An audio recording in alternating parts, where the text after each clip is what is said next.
A millionaire adopts a little black girl nobody wanted, forgotten by the system, left behind by everyone else.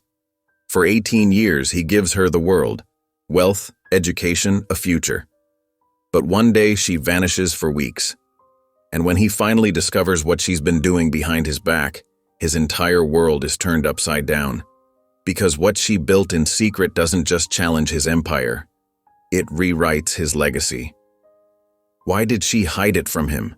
And when the truth comes out, will it tear them apart, or finally bring them together? Before we get into the story, comment below where in the world you are watching from today. And if you like this story, don't forget to subscribe. The grand ballroom of the Meridian Hotel sparkled with crystal chandeliers and polished marble floors. Elegant tables draped in white linens formed perfect circles across the room, each decorated with towering flower arrangements in soft pink and white. The air hummed with excited chatter as well-dressed couples moved between the tables, their jewelry catching the light. In a shadowy corner, Maya Thompson sat alone, her small frame nearly swallowed by a puffy yellow dress that someone had clearly picked out to make her look presentable. The synthetic fabric scratched at her neck, but she didn't fidget. She'd learned early that being still was safer than drawing attention. Her dark fingers traced the outline of a butterfly in her worn coloring book, the same one she'd carried through 6 different homes. The crayons were stubby now, but she gripped them with careful precision, filling in each space with deliberate strokes. She could feel the stares, hear the whispers, but she kept her eyes down. "Such a shame about that one," a social worker murmured to her colleague, not quite far enough away. 6 homes in 3 years. The last family said she wouldn't even cry when she got hurt. Just stared at them. "Too intense for her age," the other woman agreed. "Watches everything like she's taking notes. Makes people uncomfortable." Maya's crayon didn't pause as she colored, though her strokes grew slightly firmer. She'd heard it all before. Too quiet, too serious, too something. Never just right, never enough to make someone want to keep her. The grand double doors swung open and a tall figure entered, his presence immediately drawing attention despite his obvious reluctance to be there. Greg Vance moved through the crowd like a ship parting waves, his expensive suit and commanding presence making others step aside instinctively. "Mr. Vance," a harried-looking event coordinator hurried over. "We're so pleased you could make it. Your donation will make such a difference." Greg cut her off with a slight wave of his hand. "I'm just here because Sarah insisted." His voice was flat, professional. My assistant seemed to think it would be good PR. He moved to the bar, ordering scotch neat and positioning himself where he could observe without engaging. His eyes swept the room with the calculated assessment of someone used to evaluating property values, not connecting with people. A social worker in a sensible navy suit approached him cautiously. Barbara Chen had been in the system long enough to recognize desperation in all its forms, both in the children who needed homes and in the adults who might provide them. She'd watched Maya being passed over all evening, and something about Greg's isolated stance reminded her of the little girl in the corner. "Mr. Vance," she said, her voice gentle but firm, "I wonder if you might spare a moment?" Greg took a slow sip of his scotch. "I've already made my donation." "This isn't about money." Barbara gestured subtly toward Maya's corner. "There's someone I'd like you to meet." Greg followed her gaze, his expression unchanged. "I'm not really—" "Just 5 minutes," Barbara pressed. "Sometimes the right connection isn't the obvious one." Something in her tone made Greg pause. Maybe it was the lack of fawning, or maybe it was the ghost of his brother Daniel's voice in his head, always pushing him to see beyond the surface. He found himself following Barbara across the room. Maya didn't look up as they approached, but her crayon stopped moving. Her whole body grew still, like a small animal sensing nearby movement. "Maya," Barbara said softly, "this is Mr. Vance. Greg, this is Maya Thompson."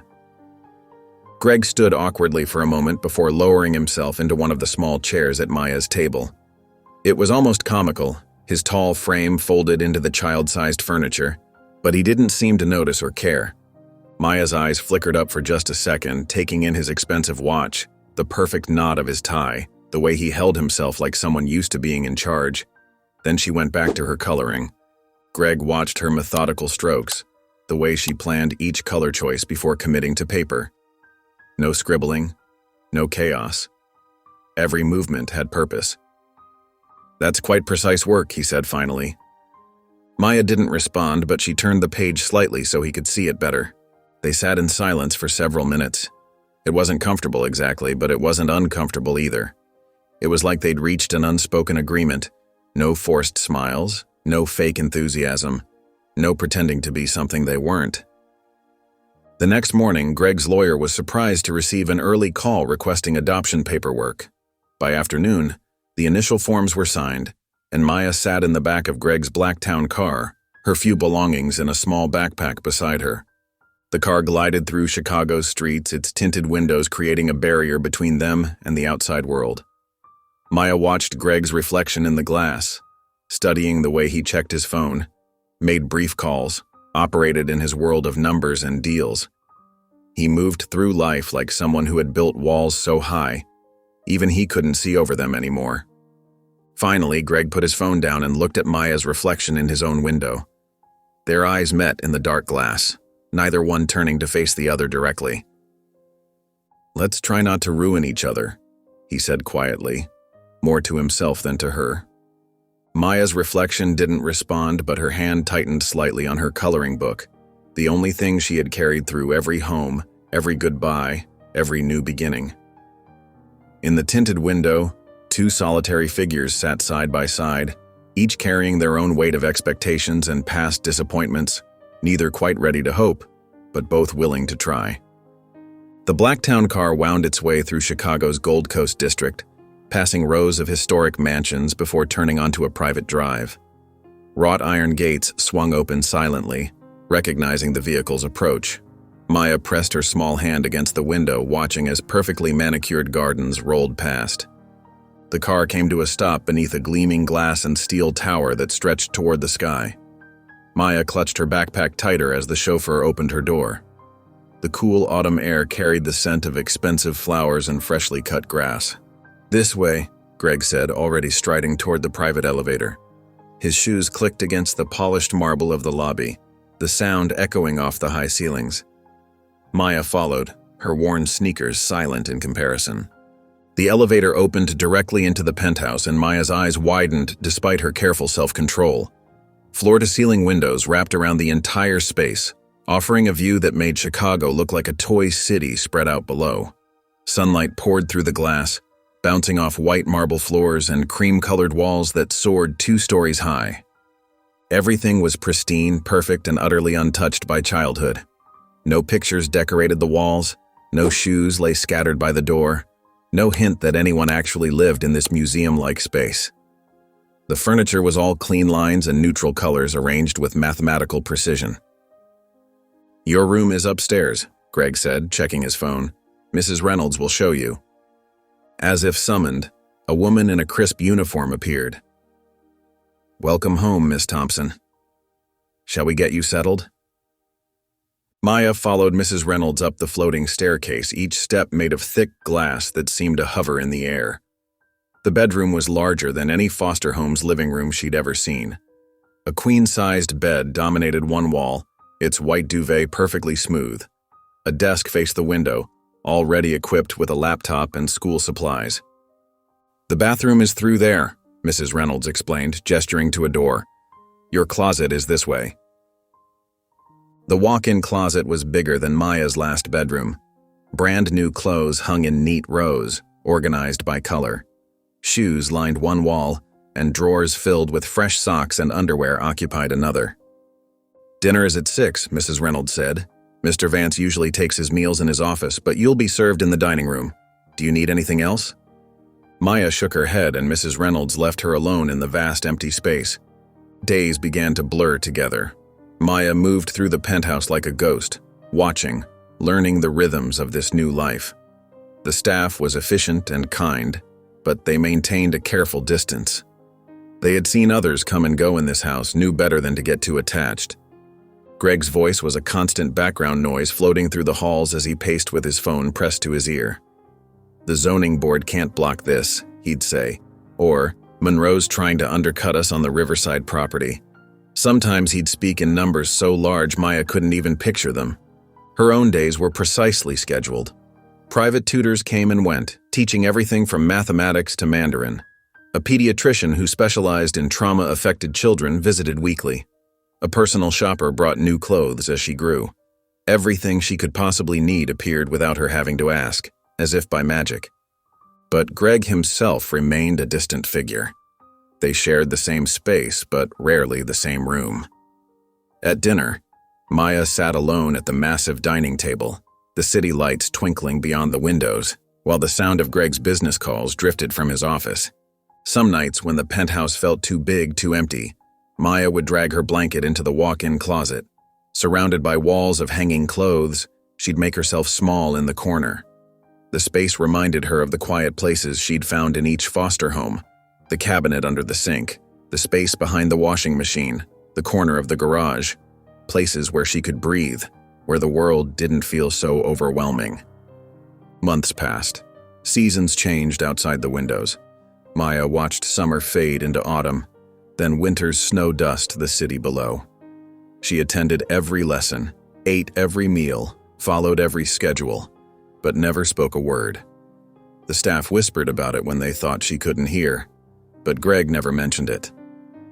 One evening, as winter's early darkness fell over Chicago, Greg came home earlier than usual. The penthouse was quiet, the staff had gone home, and Maya would be in her room, following her carefully planned routine. He poured himself a scotch and sat at the dining table, spreading out papers covered in property maps and contract terms. As he reached for his phone, something caught his eye, a flash of color under the table's polished surface. Greg bent down, his hand finding a piece of paper taped underneath. He pulled it free, laying it flat on the table. It was a crayon drawing, the kind any child might make, but the details made his hand tighten on his glass. A square house filled the page, with yellow rays of sun streaming from the corners. Unlike the stark perfection of the penthouse, this house was wonderfully messy. Toys scattered in the yard, flowers growing wild, clouds floating in a blue sky. Two stick figures stood in front of the house holding hands. They had simple smile faces, the kind children always draw. But in the corner of the page, separated from the scene, sat a small figure alone. No smile, no reaching hands, just watching. Greg stared at the drawing for a long time, his scotch forgotten. His fingers traced the careful crayon lines, the precise coloring that never strayed outside the boundaries. Even in art, Maya maintained her careful control. The sound of his phone ringing made him jump. Another call about another deal, another property to acquire, another battle to win. Greg looked at the drawing one more time, then carefully smoothed it flat and left it where he found it, under the table where Maya had hidden it. He answered his phone, his voice all business once again. "Vance here. What's the latest on the Monroe situation?" Above him, in her closet corner, Maya hugged her knees to her chest and listened to the familiar cadence of his voice discussing things she didn't understand, in the language of numbers and power that seemed to be the only one he knew how to speak.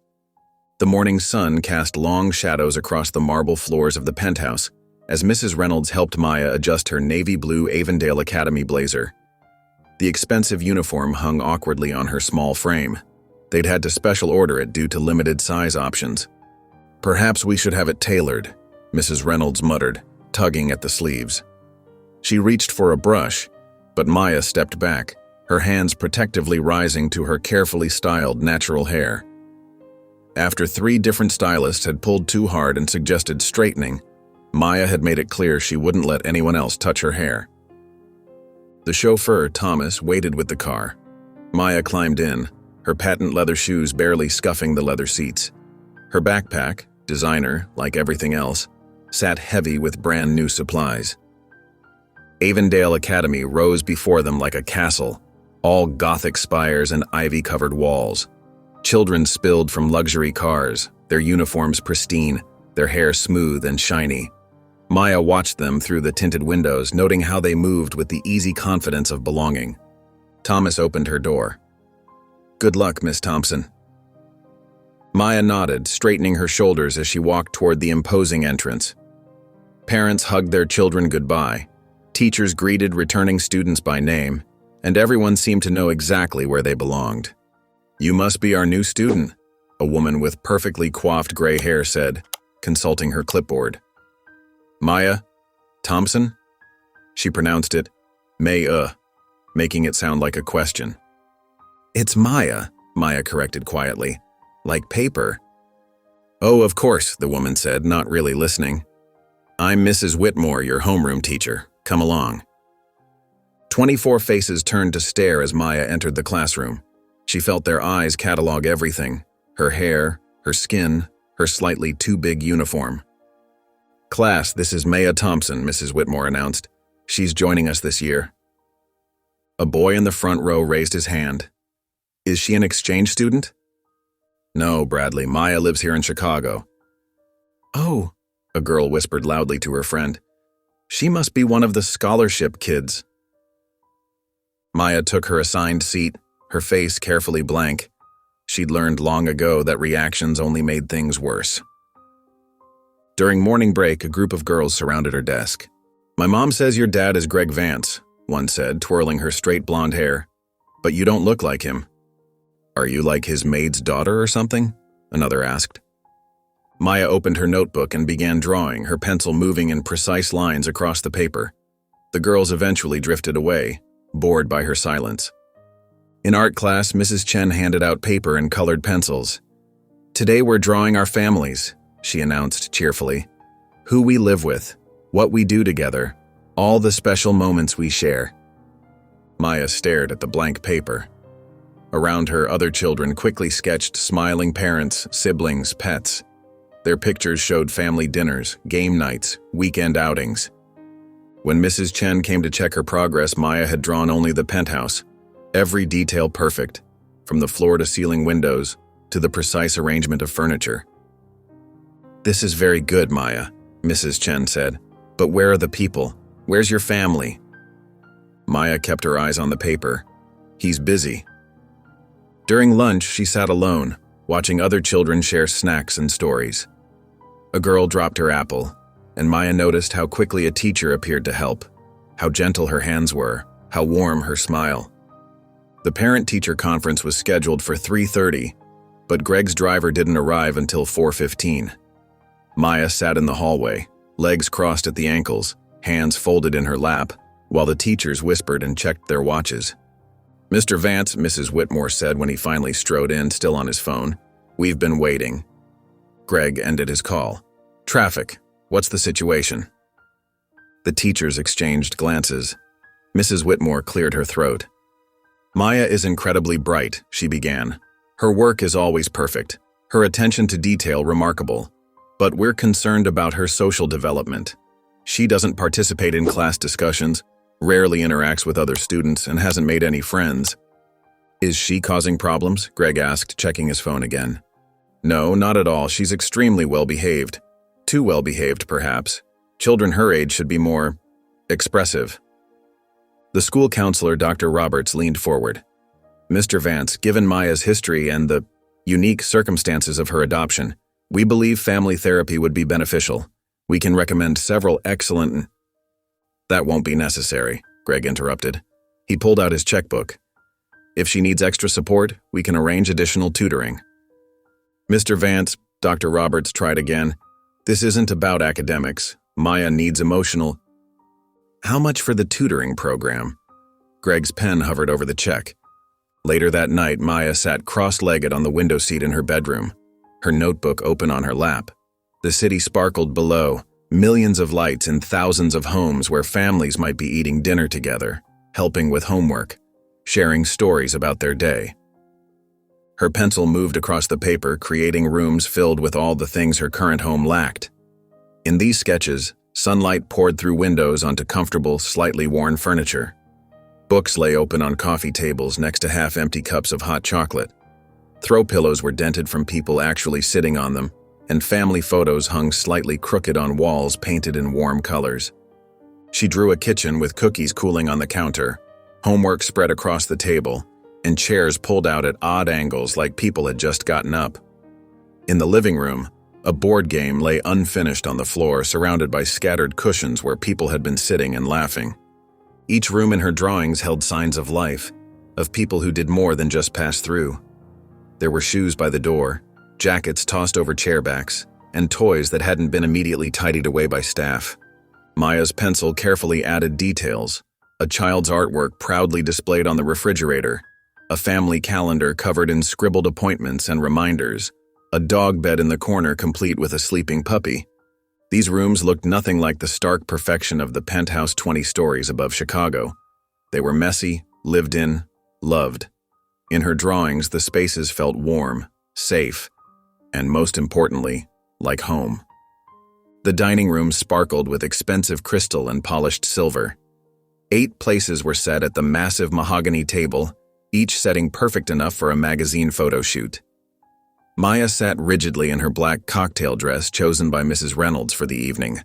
The fabric itched at her neck, and the shoes pinched her toes, but she kept her face carefully neutral. Greg sat at the head of the table, deep in conversation with Mr. Monroe, his biggest competitor in Chicago real estate. Between them sat Greg's assistant, Sarah, who kept refilling wine glasses and nodding at all the right moments. 2 other men in expensive suits, developers, Maya guessed from their conversation, flanked a woman wearing enough diamonds to buy a small house. The chef had outdone himself with the 5-course meal, but Maya barely tasted it. She'd spent weeks preparing for this moment, rehearsing what she would say about her school project. Her architecture teacher had praised her design for a community center, saying it showed remarkable promise for someone her age. During a brief lull in the business talk, Maya cleared her throat softly. "Dad?" The word felt foreign on her tongue. She rarely used it, and Greg never seemed to notice either way. Greg's eyes flickered toward her for a fraction of a second before returning to Mr. Monroe. "Just a moment, Maya. I wanted to tell you about my project at school," she continued, her voice steady despite her racing heart. "My teacher said—" Sarah touched Maya's arm gently. "Perhaps we should save that for another time, dear. Mr. Monroe was just explaining his vision for the Riverside development." Maya's hands tightened in her lap, but she nodded. Of course. There was always a deal to discuss, always something more important than her small achievements. She watched as Greg leaned forward, completely engaged in Monroe's description of property values and zoning regulations. The diamond-laden woman, Mrs. Peterson, Maya remembered, gave her what was probably meant to be a sympathetic smile. "It must be so interesting," she said in a stage whisper, "living with such an important man, though I imagine you don't see much of him, poor dear." Maya wanted to say that Mrs. Peterson had no idea, that she lived in a museum where everything was for show and nothing was meant to be touched or heard. Instead, she smiled politely and asked to be excused. No one noticed when she left the table. Later that night, Maya walked the quiet halls of the penthouse, her bare feet silent on the marble floors. The staff had gone home, leaving behind their usual pristine order. She paused near Greg's study, drawn by the sound of his voice. The door stood slightly open, warm light spilling into the darkened hallway. "Daniel would have known what to do," Greg was saying, his voice tight with frustration. "He always understood people, connections. I'm not—" He broke off, and Maya heard him pacing, his expensive shoes clicking against the hardwood floor. "I didn't pick her," he continued, and Maya felt her whole body go cold. She was what was left. It's not like I had options. The board was breathing down my neck about image, about legacy, and there she was, the last one on the list. Daniel would have known how to. His voice faded as he moved deeper into the study. Maya stood frozen, her heart pounding so hard she thought it might break through her chest. The words echoed in her head. What was left? Last one on the list. No options. She'd known, of course. She'd always known she wasn't chosen. Not really. 6 foster homes had made that clear enough. But hearing it from Greg's mouth, so casual and dismissive, made everything she'd built around herself, all the perfect grades, the quiet compliance, the desperate attempts to be worth keeping, crumble like sand. Her feet carried her to her room without conscious thought. The walk-in closet, bigger than her first foster home's entire bedroom, had become her sanctuary over the years. She slid down against the far wall, surrounded by designer clothes she hadn't chosen, and pulled her sketchbook from its hiding place behind a row of shoes. The pages were filled with her dreams, warm spaces designed for connection, rooms that invited people to stay, to talk, to live. Buildings that could make everyone feel chosen, wanted, home. One by one, she tore them out. The community center that her teacher had praised, the family room with its scattered board games and comfortable couches, the kitchen where people would gather and laugh and belong. Pieces of paper fell around her like snow, her careful lines and thoughtful details reduced to confetti. She ripped until her fingers ached, and her vision blurred with tears she refused to let fall. Hours passed. The moon crossed the sky outside her window. Eventually, the sound of Greg's study door closing told her he was finally going to bed. Maya gathered the torn pieces of her drawings and tucked them into a shoebox. Then she took out a fresh piece of paper and wrote a single sentence in her neat, architectural hand. "You didn't pick me, but I'm still here." The next morning, while the staff prepared breakfast and Greg reviewed his early emails, Maya knelt by his office door. She slid the note underneath, then walked away without waiting to see if he would read it. Greg never mentioned the note. At dinner that evening, he discussed property acquisitions as if nothing had changed. Maybe for him, nothing had. But Maya felt different, lighter somehow, as if naming the truth had freed her from trying to be chosen. She pulled out a new sketchbook that night and began to draw. The grandfather clock in the hallway chimed midnight, its deep resonance echoing through the empty penthouse. Maya slipped out of bed, her bare feet silent on the cold marble floor. She'd memorized which floorboards creaked, which doors whispered, and how to move like a shadow through the sleeping house. Greg's study smelled of leather and expensive cologne. Maya carefully eased the heavy door closed behind her, then switched on the small desk lamp. Warm light spilled across the polished mahogany surface where architectural plans and property documents lay scattered. She settled into Greg's leather chair, pulling her knees up to her chest. The chair was too big, making her feel smaller than usual, but she liked being surrounded by the smell of him, as close to a hug as she'd ever get. Her fingers traced the edge of a blueprint for a new office complex downtown. From beneath her oversized pajama top, Maya pulled out her secret sketchbook and a pencil. She'd bought them with saved allowance money, hiding them between her mattress and box spring. The pages were already half filled with careful copies of designs she'd studied in Greg's books and documents.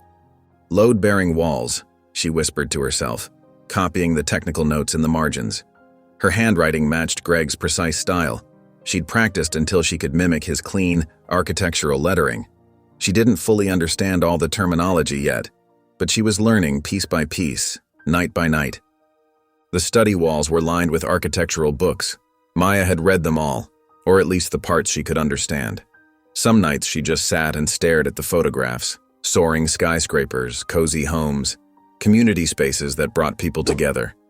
She dreamed about buildings that could make people feel safe, wanted, at home. Hours passed as Maya worked, carefully transferring measurements and structural details into her notebook.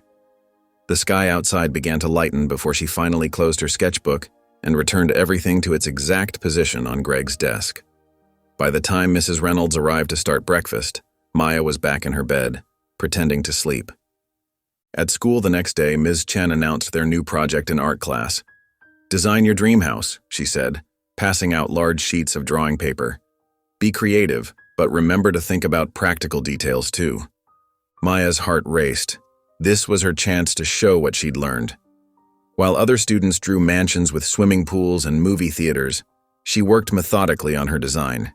She included everything she'd studied: proper room proportions, efficient use of space, sustainable features. The small housing unit took shape under her careful hands. She added a communal garden where neighbors could grow vegetables together, solar panels to reduce energy costs, and clever storage solutions to make the modest space feel larger. Every detail was precise, every measurement carefully calculated. When presentation day arrived, Maya stood before the class, her voice quiet but steady as she explained her design. "The garden provides fresh food and brings people together," she said. The solar panels make it affordable to maintain. It's not just a house, it's a home that could help people who need one. Ms. Chen frowned, studying the detailed drawings. Maya, this is far too advanced for your age level. Did you copy this from somewhere? No, Maya started, but Ms. Chen was already writing on her grading sheet. Plagiarism is a serious offense, Ms. Chen said. I'll have to mark you down significantly. Next time, please do your own work. Maya's throat tightened, but she didn't argue. What could she say? That she spent her nights studying architectural plans while her father worked late? That she'd taught herself about load-bearing walls and solar energy because no one else would teach her? She collected her marked-down project and returned to her seat, face burning but expression carefully blank. That evening, Maya sat in the living room instead of hiding in her closet. She had her sketchbook open, working on a revised version of her dream house design. The failing grade still stung, but she couldn't stop drawing. It felt like breathing. Greg walked through on his way to his study, phone pressed to his ear as usual. But this time, he paused. Maya felt his eyes on her drawing and froze, waiting for him to scold her for wasting time. Instead, he ended his call, something she'd never seen him do before. "What are you working on?" he asked, his voice gruff, but not angry. Maya's pencil trembled slightly. "Just a house design." Greg stepped closer, looking over her shoulder at the sketch. His cologne wrapped around her, familiar from all those nights in his study. He was quiet for a long moment, studying her careful lines and precise measurements. "Stability is underrated," he finally said, his voice oddly soft. Then he was gone, disappearing into his study, leaving Maya frozen on the couch. She sat there for a long time, turning his words over in her mind. Was it a compliment? Criticism? Just an observation? She'd spent 8 years learning to read Greg's moods, but this was new territory. Later that night, Maya sat cross-legged on her bedroom floor, working on a fresh version of her dream house. This one was different from the school project. Simpler in some ways, more detailed in others. The proportions were perfect. She'd checked them 3 times. The garden was smaller but more practical. The solar panels were carefully integrated into the design instead of just placed on top. When she finished, she stood and walked to her bedroom door. Carefully, she taped the drawing to the back of it, where only she would see it. Like always, she'd added stick figures to show scale. But this time, instead of a family playing or neighbors gardening, she'd drawn just 2 figures standing on the front porch. One was short, like her. One was tall, like Greg. They weren't holding hands. That felt too much like lying to herself. But they were standing closer than they ever did in real life, almost like they belonged there together. Maya stepped back, studying her work in the dim light. It wasn't perfect. The figures were stiff, uncertain. But they were there, sharing the same space, under the same roof. Maybe that was enough for now. The penthouse felt different at night. Shadows stretched across marble floors and the usual sharp edges softened in the darkness. Maya padded down the hallway in her sock feet, heading to the kitchen for a glass of water. At 16, she'd grown tall and graceful, moving with the quiet confidence of someone used to navigating spaces where they didn't quite belong. A warm glow spilled from Greg's study. The door stood slightly ajar, unusual for this time of night. Maya hesitated, then peered through the gap. Greg sat at his desk, tie loosened, jacket discarded over a chair. An old blueprint lay spread before him, its edges worn and yellowed. His fingers traced the lines with unusual gentleness, while his other hand gripped a crystal tumbler of amber liquid. The scotch bottle beside him was half empty. Maya must have made some small sound because Greg's head snapped up. Their eyes met through the doorway. For a moment, neither moved. Then Greg's shoulders slumped slightly. "Come in," he said, his voice rougher than usual. "If you're going to hover, you might as well come in properly." Maya slipped into the study, approaching the desk carefully. The blueprint looked different from Greg's usual work, softer somehow, with more curves and natural spaces. The handwriting in the margins was similar to Greg's but looser, more artistic. "Who designed this?" she asked, keeping her voice neutral. After 11 years, she'd learned that direct questions often made Greg retreat. Greg took another sip of scotch. "Daniel," he said finally. "My brother." Maya's breath caught. In all their years together, Greg had never mentioned having a brother. She studied his face in the dim light, noting the unusual vulnerability in his expression. He was an architect too? He wanted to be. Greg's fingers traced a sweeping curve on the blueprint. He had different ideas about what architecture should do, about who it should serve. He fell silent, lost in thought or memory. Maya waited, but Greg said nothing more. He drained his glass and stood, carefully rolling up the blueprint. The moment was over. Maya recognized the signs, the stiffening of his shoulders, the hardening of his jaw. She slipped out of the study without another word. But she couldn't forget what she'd seen. The next afternoon, while Greg was at a board meeting, Maya returned to the study. She'd watched Greg punch in his security code countless times, memorizing the rhythm of his fingers on the keypad. The study door clicked open. Maya's heart pounded as she stepped inside. This wasn't like her late-night study sessions. This was different, private, forbidden. She started with the filing cabinets, methodically working through each drawer. Nothing. The blueprints on the walls were all recent projects. The books on the shelves were current editions. Where would Greg keep something he wanted to forget? Her fingers brushed a slight irregularity in the wooden paneling behind his desk. A hidden drawer. Maya's hands trembled as she felt along the edges, finding the catch. It took 3 tries, but finally, the drawer slid open with a soft click. Inside lay a collection of leather-bound journals and loose papers, all covered in the same flowing handwriting she'd seen on the blueprint. Daniel's handwriting. Maya lifted out the first journal, handling it like it might crumble to dust in her hands. The pages were filled with sketches and concepts, affordable housing communities with shared gardens, green buildings that worked with nature instead of against it, zoning plans that mixed income levels instead of segregating them. In the margins, Daniel had scribbled notes. Architecture should lift people up, not wall them off. Communities need roots to grow. And one that made Maya's throat tight. Housing should keep people safe, not push them out. She couldn't take the journals, Greg would notice, but she could study them here. For the next 3 nights, Maya returned to the study after Greg went to bed.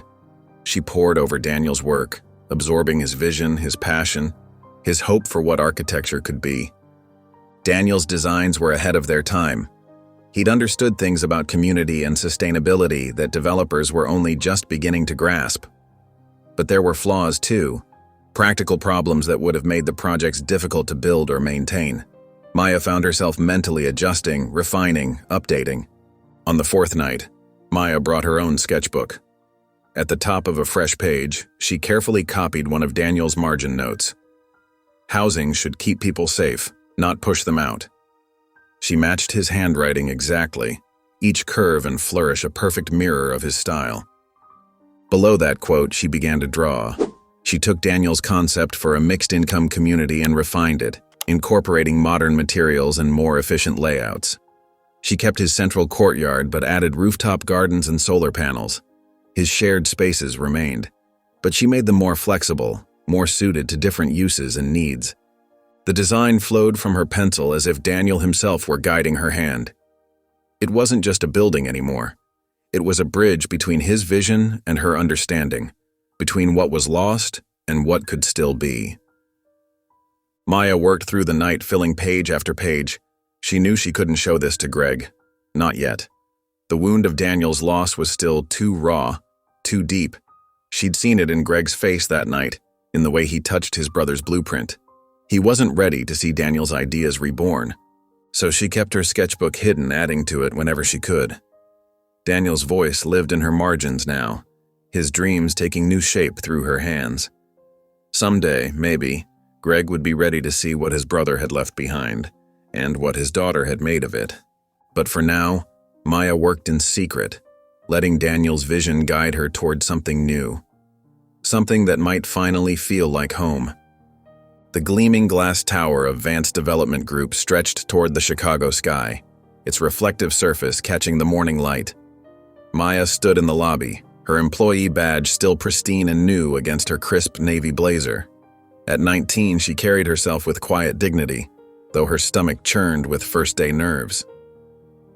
"Miss Vance," a receptionist approached with an apologetic smile. "They're ready for you on the 14th floor." Maya nodded, suppressing a small wince at the name. She'd kept Thompson, but few people here seemed to remember that. The elevator ride felt endless as she mentally rehearsed her introduction. She'd earned this internship through her own merit. Top of her class at Northwestern's architecture program, glowing recommendations from professors.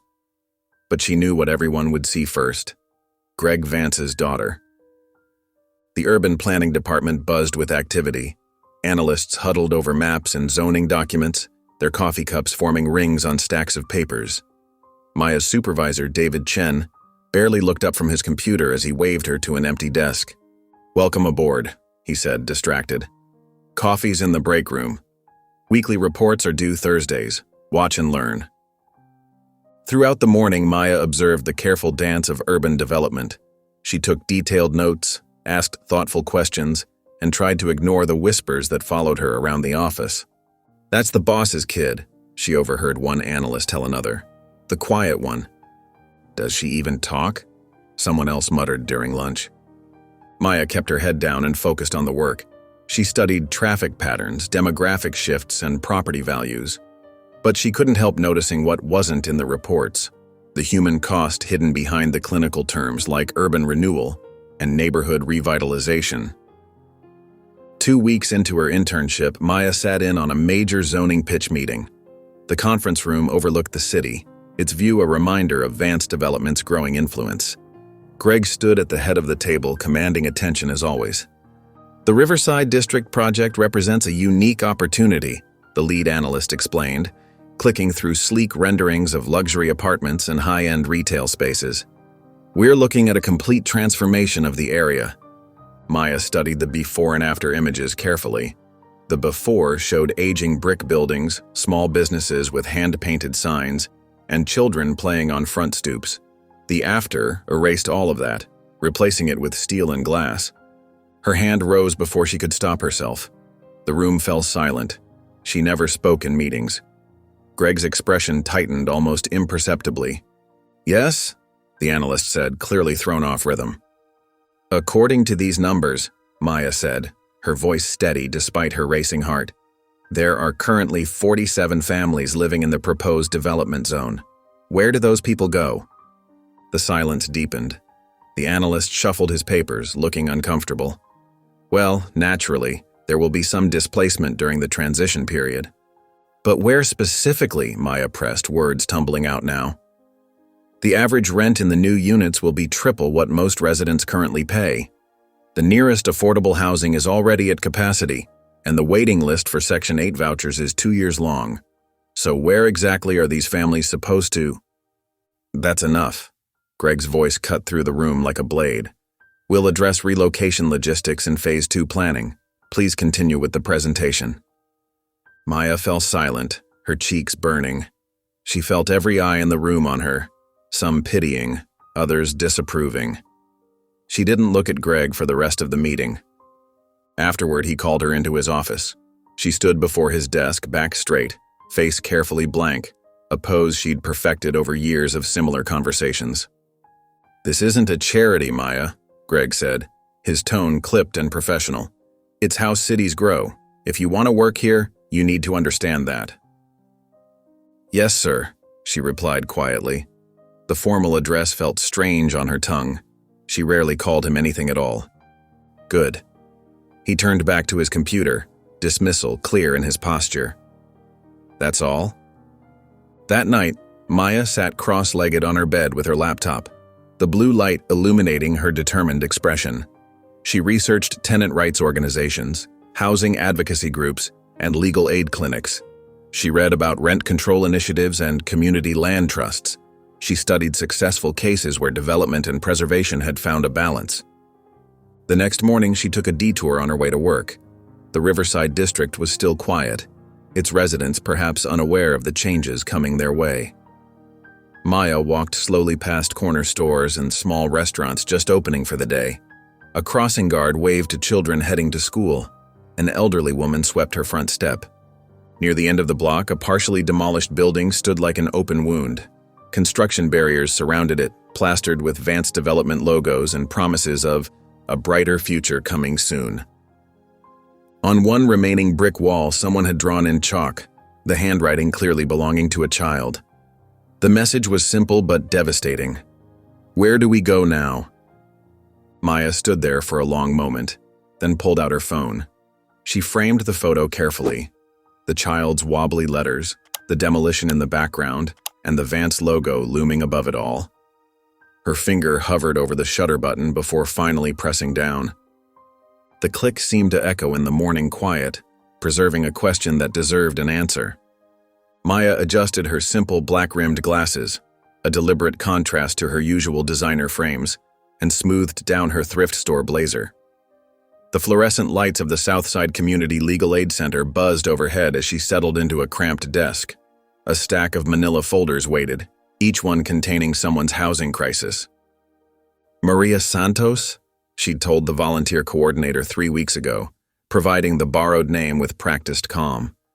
"I'm a second-year law student at DePaul." The lie had slipped out easily, necessary camouflage for what she needed to do. Her first morning client shuffled in slowly, a black woman in her 70s wearing a carefully pressed floral dress and clutching a plastic bag full of papers. Deep worry lines creased her face. "Miss Ada Johnson?" Maya asked softly, rising to help the woman into the metal folding chair. "Yes, baby, thank you." Ada's hands trembled slightly as she began pulling out documents. "They're trying to put me out of my home. 43 years I've lived there, raised my children, buried my husband." Her voice caught. "Now they say we all have to go." Maya's heart clenched as she examined the eviction notice. The letterhead was painfully familiar. Vance Development Group. She'd seen Greg sign hundreds of these orders without a second glance. "They offered some money to leave," Ada continued, "but where would I go? My whole life is in that building. My memories, my community." She pulled out a worn photo of children playing on the building's front steps. "That's my grandbabies right there. Where will they come visit me if I'm gone?" Maya forced herself to breathe steadily as she reviewed the paperwork. Her fingers traced over Greg's signature at the bottom of each page. The same signature she'd watched him practice as a child, perfecting its authoritative flourish. "Miss Ada," Maya said carefully, "can you tell me about any repairs or maintenance issues in your building over the past year?" Ada's face brightened with bitter recognition. "Oh Lord, where do I start? The heat's been out twice this winter, pipes bursting every other month. They stopped fixing things proper once the new owners came in." Maya nodded, taking detailed notes. She knew this playbook. Neglect basic maintenance, make life uncomfortable enough that people leave voluntarily. But Greg had gotten sloppy this time. She spotted 3 separate violations of Chicago's tenant protection ordinances. For the next hour, Maya meticulously built Ada's case. She explained the process of filing an emergency injunction, translating legal jargon into plain English. Ada listened intently, occasionally reaching out to pat Maya's hand. "You remind me of my granddaughter," Ada said warmly. "She's got that same fire in her eyes when she's working on something important." Maya felt her throat tighten. She hadn't expected kindness to be harder to bear than coldness. By early afternoon, they had assembled all the necessary documentation. Maya helped Ada complete the injunction paperwork, triple-checking every detail. She knew Greg's legal team would pounce on any minor error. "Now remember," Maya explained, "this doesn't solve everything permanently, but it buys us time to fight the eviction properly. They can't force you out while this injunction is in place." Ada stood slowly, gathering her papers with trembling hands. Suddenly, she wrapped Maya in a tight hug that smelled of lavender and wisdom. "You're a guardian angel in disguise," Ada whispered. "God sent you to help us, I just know it." Maya stiffened at first, unused to such genuine physical affection. Then gradually, she let herself relax into the embrace. When they separated, both women's eyes were damp. That evening, Maya stood in her penthouse bathroom, staring at her reflection in the darkened window. She'd removed the fake glasses, changed back into her expensive clothes. But something felt different. Maybe, she whispered to her reflection, testing the word like a key in a lock. Maybe she could be more than Greg's silent daughter. Maybe she could be what Daniel had tried to be, someone who built things up instead of tearing them down. Late that night, Maya sat cross-legged on her bed with her laptop, surrounded by financial documents and property records. She'd spent months researching Cal Monroe's real estate empire, Greg's old rival, the man whose betrayal had led to Daniel's death. Monroe's company was struggling, over-leveraged and desperate for cash. Maya's fingers flew across the keyboard as she finalized the incorporation documents for Second Foundation LLC. The name was her private joke, a reference to the sci-fi novel about secretly rebuilding civilization after collapse. She'd structured everything carefully, using her personal inheritance portfolio rather than any Vance family money. It was risky. If Greg discovered she was buying Monroe's properties through a shell company, the fallout would be catastrophic. But as she submitted the final paperwork, a sense of rightness settled over her. Opening a new folder on her encrypted hard drive, Maya typed carefully, "The Daniel Vance Initiative, Draft 0.1. She created the first document, her hands steady despite her racing heart. Phase 1, rebuild what greed erased. The cursor blinked expectantly, waiting for her to begin. Maya nursed her third cup of coffee, pretending to highlight passages in her urban planning textbook, while actually watching her phone intently. The downtown cafe buzzed with the usual afternoon crowd, students typing furiously on laptops, business people making deals over lattes, tourists consulting their maps. She chose this spot carefully, busy enough to blend in but not so popular that she'd risk running into anyone from Vance Development. The cafe's large windows offered a clear view of the granite and glass building across the street where her shell buyer was finalizing the paperwork. Her phone vibrated. A text from the buyer. Deed recorded. Keys available at 3 inches. Maya allowed herself a small smile, quickly masked by taking another sip of coffee. 2 weeks of meticulous preparation had led to this moment. The abandoned lot on South Morgan Street, once part of Cal Monroe's crumbling empire, now belonged to Second Foundation LLC. She gathered her books slowly, maintaining the appearance of a regular student packing up after a study session. Inside, her heart raced with equal parts excitement and anxiety. This wasn't just her first major purchase. It was her first real step toward fulfilling Daniel's vision. The property itself was a mess of legal complications. Monroe had left it to rot after a failed development attempt, accumulating unpaid property taxes and contractor liens. The partial permits he'd secured had expired, and various lawsuits clouded the title. But Maya had anticipated all of this. In a small law office across town, Jules Thompson, a housing rights attorney Maya had met through her volunteer work, was already preparing the necessary paperwork to clear the title.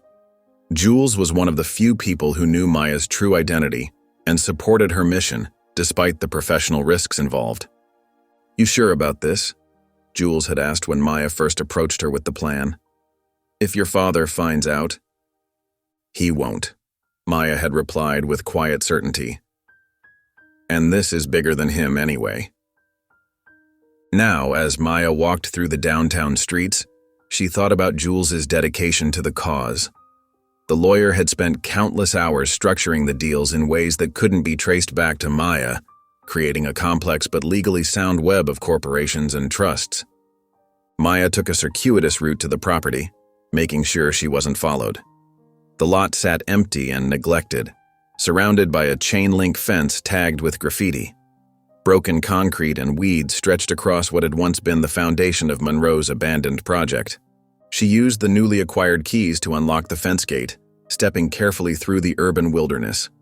The setting sun cast long shadows across the cracked surface, and the distant sound of traffic provided a steady urban heartbeat. Maya crouched down, removing her leather glove to press her palm against the rough ground.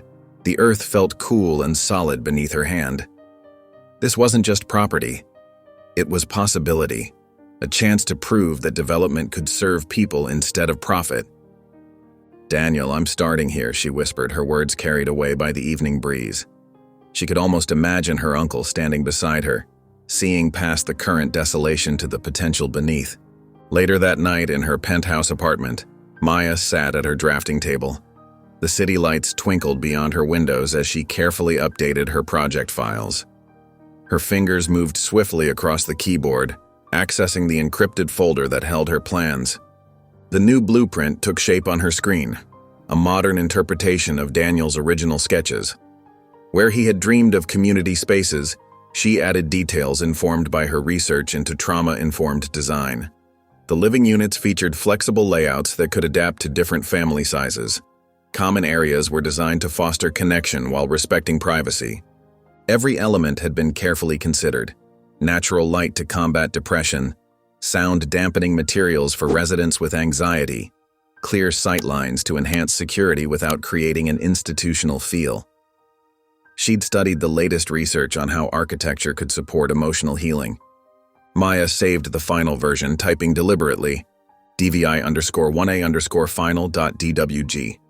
The cursor blinked steadily as she stared at the file name. The Daniel Vance Initiative was no longer just an idea. It had foundations in real earth and concrete. She touched the screen gently, tracing the lines of what would soon rise from that broken lot. Through the window's reflection, she caught a glimpse of her younger self, the quiet girl who used to hide in closets, drawing dreams of homes filled with light and love. That girl had grown into someone who could make those dreams real.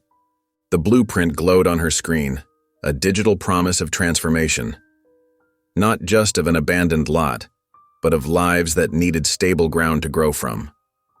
Maya knew this was just the beginning. But for now, it was enough to have taken the first step. The grand ballroom of the Drake Hotel sparkled with crystal chandeliers and the polished smiles of Chicago's elite. Maya stood at the edge of the crowd in a fitted black dress, watching the familiar dance of power and influence play out before her. Developers, politicians, and social climbers moved through the space like pieces on a chessboard, each seeking the perfect position. The annual Vance Development Group Charity Gala was Greg's favorite stage for displaying his influence. Tonight, however, something was different. For the first time in 16 years, he wanted Maya front and center. There she is, Greg's voice carried across the marble floor as he approached with the mayor and several city council members in tow. Maya, come here. I want you to meet some people. She moved forward with practiced grace, shoulders back, chin lifted, exactly as her etiquette coaches had drilled into her. Greg placed a hand on her shoulder, a gesture that still felt foreign after all these years. "Gentlemen, my daughter Maya," Greg announced, his voice carrying enough to draw attention from nearby groups. "One of the brightest minds in urban development. She's been instrumental in our latest projects." Maya smiled on cue, extending her hand to shake with each official. Inside, her stomach churned. Every word of praise felt like another brick in the wall between her true work and the facade she maintained. "We've heard great things," the mayor said, studying her with newfound interest. "Your father tells me you have quite the eye for sustainable development." "I try to look at the bigger picture," Maya replied carefully, each word measured. "Every building affects the whole community." Greg beamed with an unfamiliar pride. "She's been reviewing some of our most ambitious plans. Fresh perspective, new ideas, exactly what the city needs." The weight of her secret pressed down on her chest.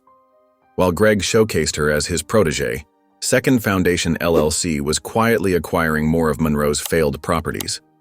Just yesterday, she'd signed the paperwork for 3 more lots in the East Corridor. The conversation shifted to upcoming projects, and Maya felt herself fading into the background of their discussion. She excused herself to get a drink, making her way to the bar where she ordered sparkling water with lime. "Outstanding progress on the East Corridor cleanup," she overheard a local official telling Greg. "The way you've managed to transform that whole zone, it's remarkable." Maya's hand tightened around her glass. The cleanup, they praised, was displacing hundreds of families, creating the very gaps her secret initiative aimed to fill. But now she realized something that hadn't fully hit her before. Every property she rescued through Second Foundation was a direct challenge to Greg's vision of progress. If he ever discovered what she was doing, it wouldn't just be betrayal. It would be a systematic undermining of everything he'd built his reputation on. The thought made her dizzy. She excused herself to the ladies' room, needing a moment alone. The marble bathroom was empty, its soft lighting and fresh flowers a stark contrast to the knot of anxiety in her chest. She braced herself against the counter, studying her reflection in the gilt-edged mirror. "You okay?" a woman asked, emerging from one of the stalls. Maya recognized her as one of Greg's senior project managers. "Just needed some air," Maya replied smoothly, straightening up. "These events can be overwhelming." The woman nodded sympathetically. "Well, you should be proud. Your father's been talking about you all evening. It's nice to see him finally showing his softer side." Maya managed a polite smile and left, the words echoing in her head. Greg's softer side had nothing to do with her. She was just another asset he was choosing to leverage. Later that night, back in her apartment, Maya sat in the dim light of her living room. The TV played Greg's interview from the gala, his commanding presence filling the screen. "Mr. Vance, you've been called a visionary in urban development. What drives your approach?" Greg's expression was perfectly composed, practiced over decades of media appearances. "Legacy isn't just about what you build," he said with characteristic authority. "It's about what you destroy. Sometimes you have to clear away the old to make room for the better future." Maya's finger hovered over the remote. She'd heard variations of this speech throughout her childhood, but tonight it hit differently. Greg wasn't just talking about buildings. He was describing his whole philosophy of power. She pressed the power button, plunging the room into silence. Standing slowly, she walked to the full-length mirror beside her drafting table. In the dim light filtering through the windows, she studied her reflection. The woman looking back at her wasn't just Greg Vance's adopted daughter anymore. She saw Daniel's compassion in her eyes, his determination in the set of her jaw.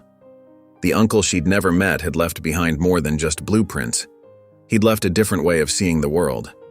Maya touched the glass gently, watching her reflection do the same.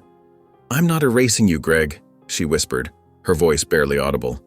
"I'm just choosing what comes next." Maya's phone buzzed during her morning coffee. A news alert flashed across the screen. Monroe Development's crown jewel files. She nearly dropped her cup, fingers trembling as she opened the full article. The Monarch Tower, Monroe's ambitious 60-story luxury development, had officially collapsed. Construction had stopped. Investors were pulling out. The market was already responding, property values tumbling across the city's prime development zones. She quickly dialed Jules. "Did you see?" Maya's voice was tight with controlled excitement. "Girl, I'm already pulling the paperwork," Jules replied, the sound of rapid typing in the background.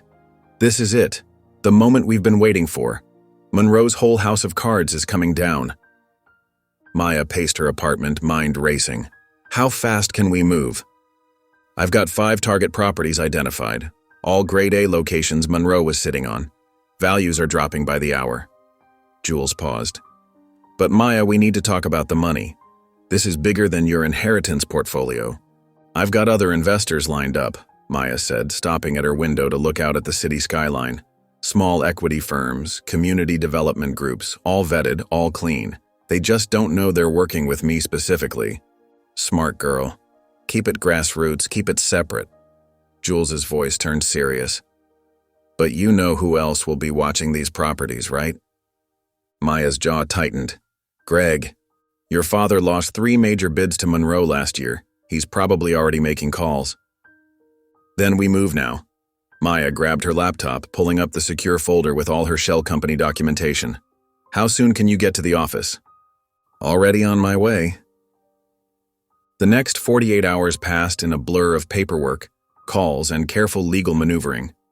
Maya worked from her private office downtown, far from Greg's corporate headquarters, coordinating with Jules and their network of community-focused investors. They moved fast but smart. Each property acquisition was structured through a different LLC, each with its own legitimate community backing. One was Green Space Initiative, another was Urban Housing Alliance, a third was Community First Development. All traced back to Second Foundation, but the paper trail was complex enough to discourage casual investigation. By Wednesday afternoon, they had secured 5 key parcels across 3 neighborhoods. The crown jewel was a full city block in the heart of the East Corridor. land Greg had personally tried to acquire last spring. Monroe had outbid him then, but now Maya owned it through Green Space Initiative. "Final signatures are in," Jules announced, dropping a thick folder on Maya's desk. "All 5 properties are locked down. Total investment, 30% below market value, and that's before today's crash." Maya leaned back in her chair, exhaling slowly. Any pushback? None. Everyone's too busy watching Monroe burn to notice a few community development groups picking up the pieces. Jules smiled. "Your father included. Last I heard, Vance Development is focused on damage control. Their own stock took a hit when the luxury market tanked." Maya nodded, trying not to think about how Greg must be handling the situation. She'd avoided his calls all week, claiming she was sick with the flu. "We should celebrate," Jules suggested, but Maya was already shaking her head. "Not yet. I need to see something first." That night, Maya drove alone to the abandoned Monarch Tower construction site. The security fence was easy enough to slip through. No one was watching Monroe's failures anymore.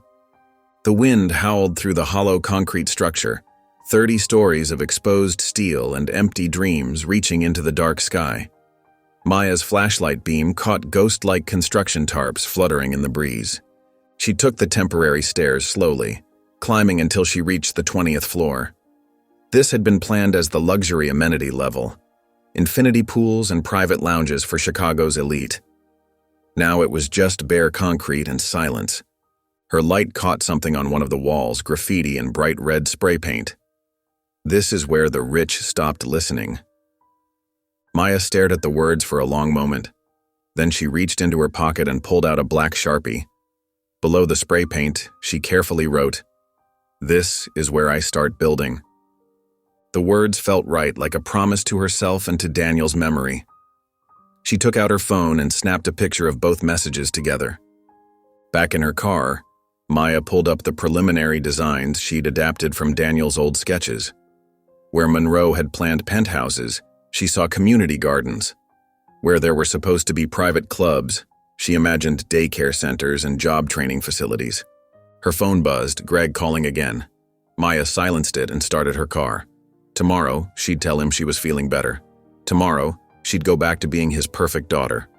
But tonight, standing in the bones of Monroe's failed monument to excess, she'd taken the first real step toward building something different.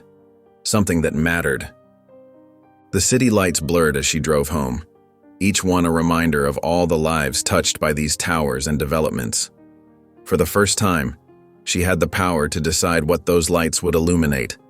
5 properties, 3 neighborhoods.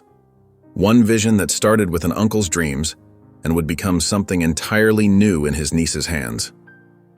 Maya parked in her building's garage and sat for a moment in the darkness. The weight of what she'd accomplished settled over her. Not just the properties acquired, but the careful balance of power she now had to maintain.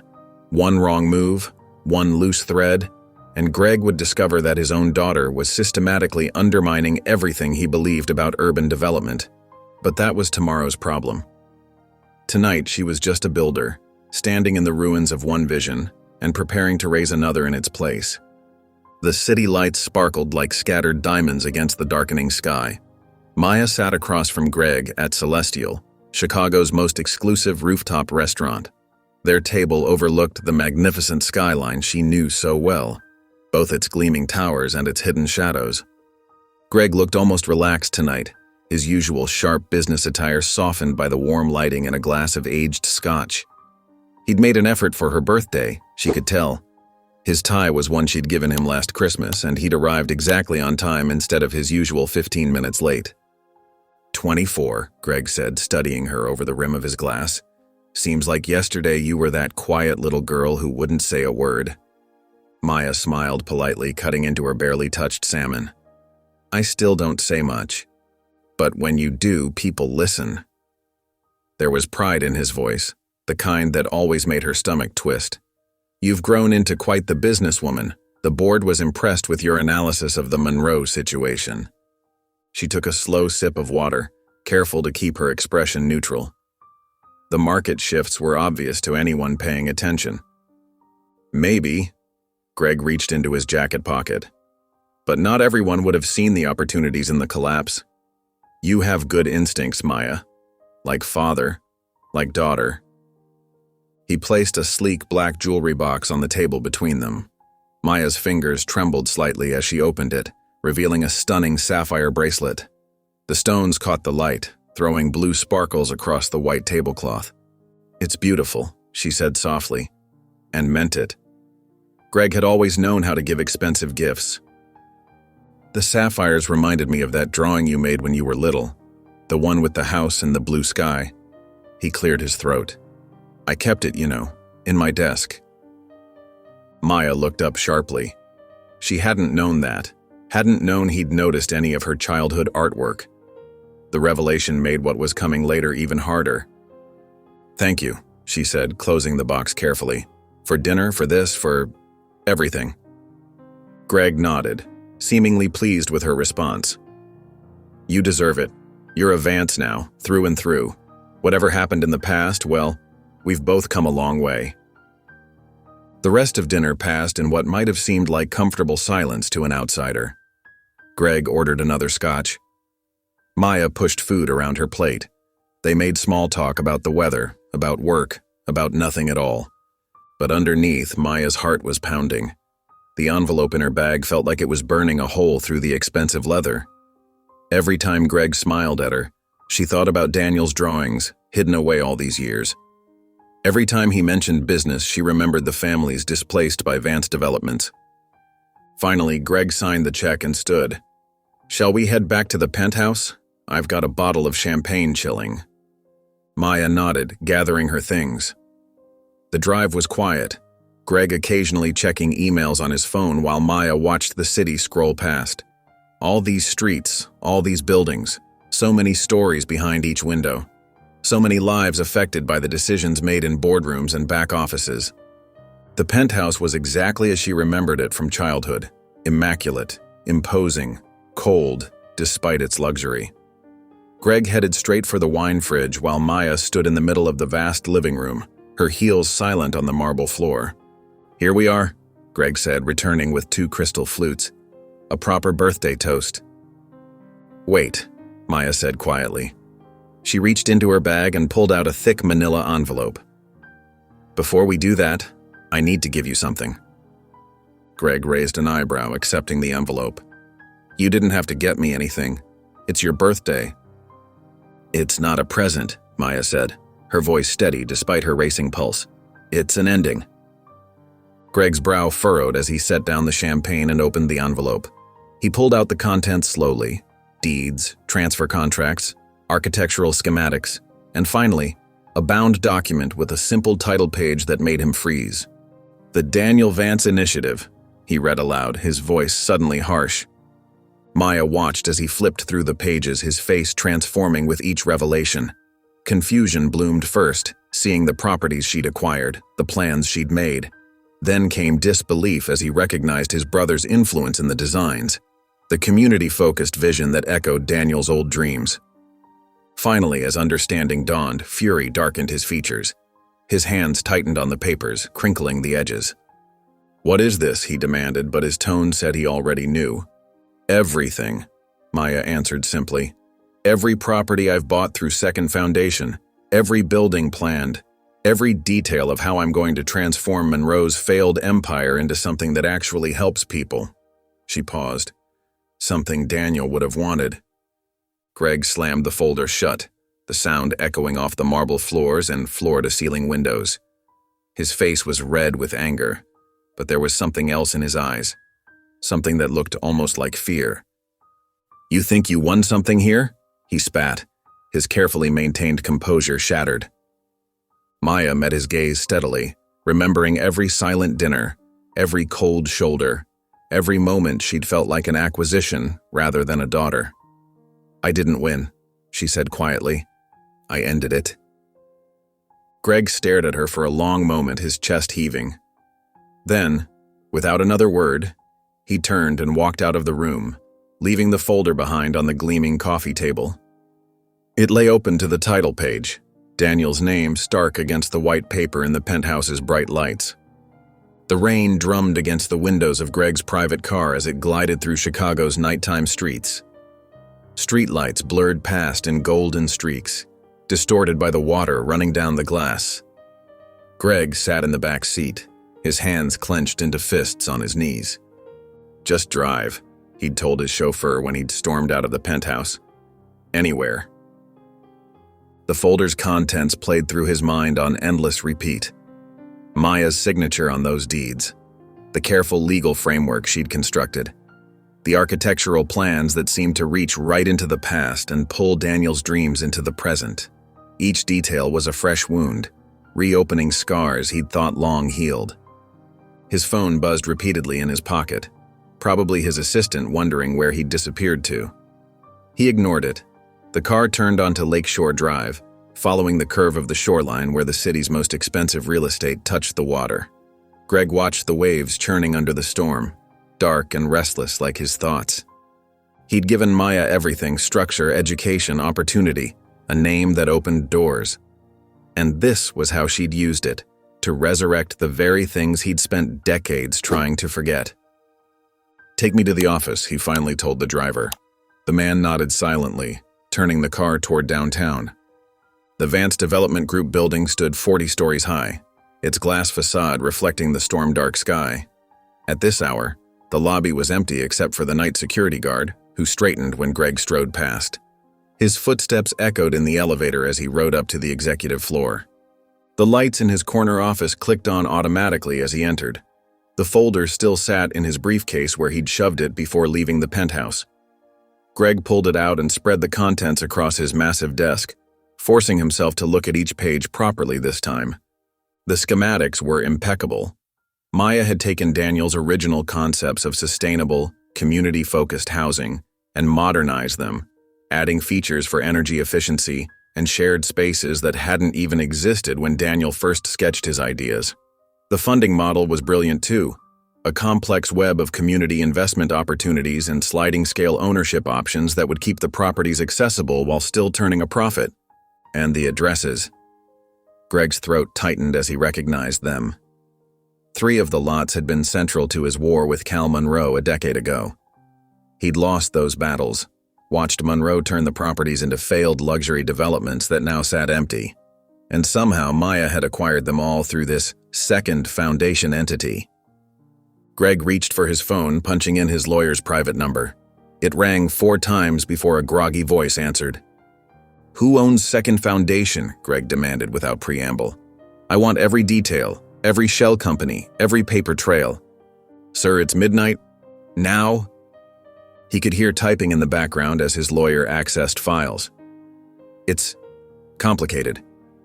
The ownership structure goes through at least 6 layers of LLCs and offshore accounts. Very professionally done. It would take weeks to untangle it all legally." Greg ended the call without responding. He didn't need weeks of investigation. He knew it was Maya, the precision of it all, the careful legal choreography. It had her fingerprints all over it. That made it worse somehow. She hadn't just stumbled onto Daniel's old plans, she'd deliberately built an entire shadow operation to bring them to life. His eyes fell on the centerpiece of Maya's proposal, a detailed rendering of a housing concept he remembered all too well. Daniel had shown it to him 20 years ago, eager and passionate about his vision for affordable homes that didn't sacrifice dignity for cost.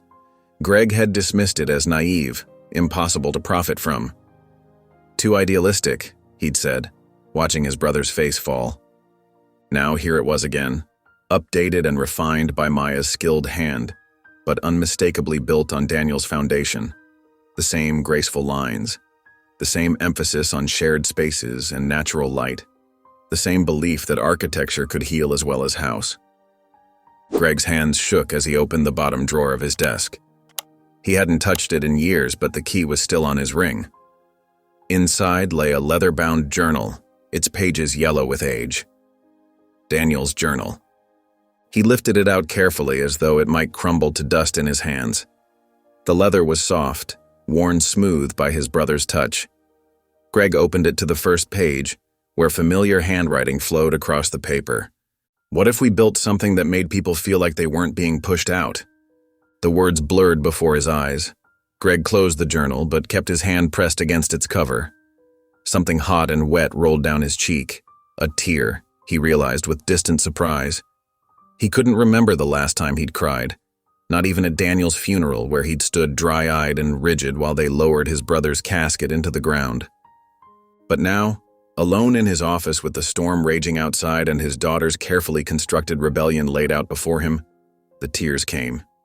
They fell silently at first, then in harsh, racking sobs that bent him forward over his desk.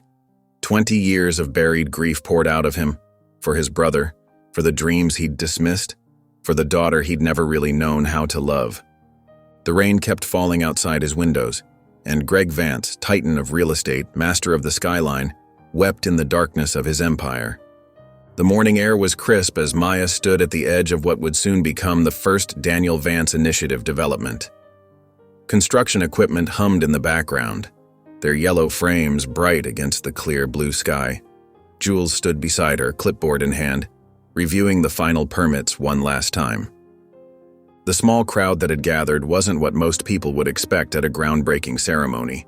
There were no reporters with microphones, no politicians making speeches, no wealthy donors in expensive suits. Instead, the faces Maya saw belonged to the community, former residents of Monroe's failed buildings, local volunteers, and the construction crew who would bring her vision to life.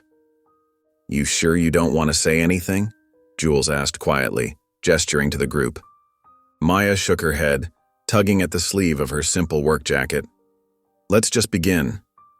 The construction foreman nodded and signaled to his team. The excavator's engine roared to life, its massive bucket biting into the earth. Maya watched as the first scoop of dirt was lifted away, marking the official start of something she'd dreamed about since she was 13 years old. A few people clapped. Others just watched in silence, perhaps remembering the buildings that used to stand here before Monroe's greed had torn them down. Maya understood their caution. They'd heard promises before. "Miss Maya?" A man stepped forward from the crowd.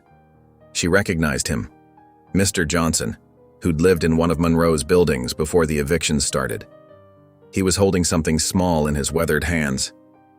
"We wanted to give you this," he said, opening his palm to reveal a golden pin shaped like a key. "Found it in an antique shop. Thought it was fitting." Maya took the pin carefully, its metal warm from being held. "No one ever gave us a second chance," Mr. Johnson continued, his voice thick with emotion. "Most people look at us and see problems to solve or profits to make. But you saw people who needed to come home." Maya's throat tightened as she pinned the key to her jacket. She wanted to explain that she understood more than they knew, that she too had known what it felt like to be seen as a problem rather than a person. But the words stuck in her chest, so she just nodded and squeezed Mr. Johnson's hand. Throughout the morning, Maya moved between the survey teams, checking measurements and foundation marks against her plans. Every detail mattered. The building wouldn't just be a place to live, it would be a space designed to heal. She'd spent months researching trauma-informed architecture, learning how physical spaces could help people feel safe and connected. The hallways would be wide and well lit, with clear sightlines to reduce anxiety. Each apartment would have large windows, bringing in natural light and views of green spaces. The community areas were designed to encourage interaction while respecting privacy, comfortable gathering spots with quiet corners for those who needed to step back. Jules appeared at her side as she reviewed the placement of a support column. "Any word from Greg?" Maya shook her head, pretending to focus on her tablet. 2 weeks had passed since she'd given him the folder, since she'd watched him walk away without a word. The silence hurt more than she wanted to admit. "He'll come around," Jules said, but they both knew it wasn't that simple. Greg had built his empire on a very different vision of what cities should be. Maya's project wasn't just challenging his business model, it was challenging everything he believed about progress and profit. "It doesn't matter," Maya said, though her voice wavered slightly. "This isn't about him anymore." She spent the rest of the day on site, watching the foundation lines take shape in careful chalk marks on the cleared ground. The construction team worked steadily, their movements precise and purposeful. Maya checked each measurement herself, comparing them to both her plans and Daniel's original sketches. As the sun began to set, casting long shadows across the site, The workers packed up their tools and headed home. Jules had left hours ago for a legal clinic meeting. The crowd had dispersed gradually throughout the day, but Maya noticed that several former residents had stayed until the end, as if making sure it was all real. Finally, she was alone. The construction equipment stood silent, their forms dark against the purple-orange sky. Maya walked slowly across the marked foundation grid, her boots leaving prints in the loose dirt. Each step took her deeper into what would soon rise from this empty lot, not just a building, but a promise made real. At the center of what would become the main courtyard, Maya knelt down. The earth was cool beneath her palm as she pressed it into the dirt. All around her, chalk lines mapped out the future. Walls that would shelter, windows that would welcome light, doors that would open to new beginnings. "You made the first sketch, Daniel," she said quietly to the gathering darkness. "This one's mine." The words floated away on the evening breeze, but Maya remained there for a moment longer, her hand still touching the ground where her dreams were finally taking root. The morning sun had climbed higher, casting shorter shadows across the construction site as workers moved steadily through their tasks. Maya stood near the newly poured foundation, reviewing progress notes on her tablet, when a sudden hush fell over the site. The steady rhythm of hammers and drills faltered, then stopped completely. She looked up to find the source of the disruption and felt her heart skip. Greg Vance stood at the edge of the property, his tall frame stark against the morning light. He wore one of his usual tailored suits, completely out of place among the sawdust and cement, but his presence commanded attention as always. The construction workers recognized him immediately. Some nodded respectfully, others quickly found reasons to be elsewhere. Greg didn't seem to notice any of them. His eyes swept across the site methodically, taking in every detail with the practiced assessment of someone who'd spent decades evaluating properties. Maya stayed where she was, her tablet clutched tightly against her chest. She watched as Greg began to walk the perimeter of the site, his expensive shoes gathering dust as he moved.